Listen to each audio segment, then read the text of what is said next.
बातमी पुण्यातून आहे। ससून हॉस्पिटलमध्ये कैद्यांच्या वॉर्डसाठी नवे नियम करण्यात आलेत।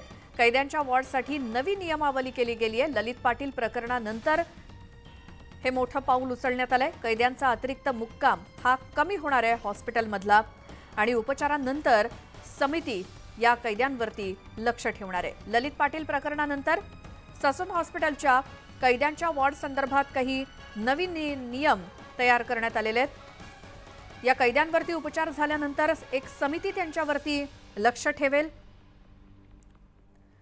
असेच काही नियम कैद्यांच्या वॉर्डसाठी काही नवे नियम लागू करण्यात आलेले आहेत। ललित पाटील हा कैदी ससून हॉस्पिटलमध्ये उपचार घेत असताना तिथून त्यानं पलायन केलं आणि या प्रकरणानंतर ससून हॉस्पिटल प्रशासनानं हे एक मोठं पाऊल उचललंय। कैद्यांच्या वॉर्ड संदर्भात काय आहेत नियम जाणून घेऊयात आमचे प्रतिनिधी चंद्रकांत फुंदे यांच्याकडून। चंद्रकांत,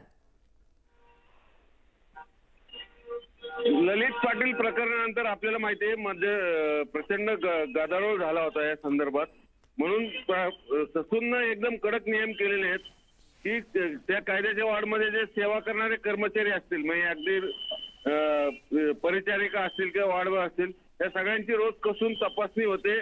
त्यांचं सगळं फोन वगैरे सगळे चेक केले जातात आणि कुठेही त्यांच्या फोनचा गैरवापर होणार नाही याची प्रशासनाकडनं काळजी घेतली जाते। कारण यापूर्वी काय झालं होतं, हे जे फोन आहे त्या कर्मचाऱ्यांचे तेच फोन हे वॉर्डमधले कैदी वापरायचे आणि बाहेर संभाषण करायचे, म्हणून हे सगळे अटी नियम शर्ती घातलेले आहेत। थोडक्यात ललित पाटील प्रकरणापासून ससून प्रशासन कुठलीही रिस्क घ्यायला तयार नाही।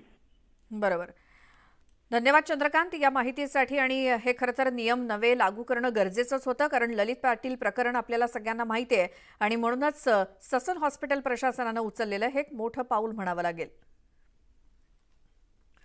पुणेकरांना आज पाणी कपातीचा सामना करावा लागणार आहे, कारण संपूर्ण शहराचा पाणीपुरवठा आज दिवसभर बंद असणार आहे। पर्वती जलशुद्धीकरणाच्या देखभाल आणि दुरुस्तीसाठी शहरातील पाणीपुरवठा बंद असेल, त्यामुळे उद्या शुक्रवारी सुद्धा कमी दाबानं पाणीपुरवठा होणार आहे।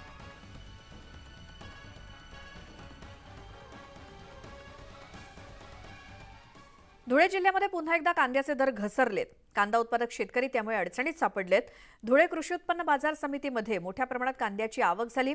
एकीकडे आवक मोठ्या प्रमाणात झालेली असताना दुसरीकडे कांद्याच्या दरात मात्र मोठी घसरण झाली आहे। कांद्याची अपेक्षा होती कमीत कमी 2000 रुपये जायला पाहिजे होता, पण तो 700-800 रुपये जातो शेतकऱ्याला। 4 महिने पाणी परवडत नाही।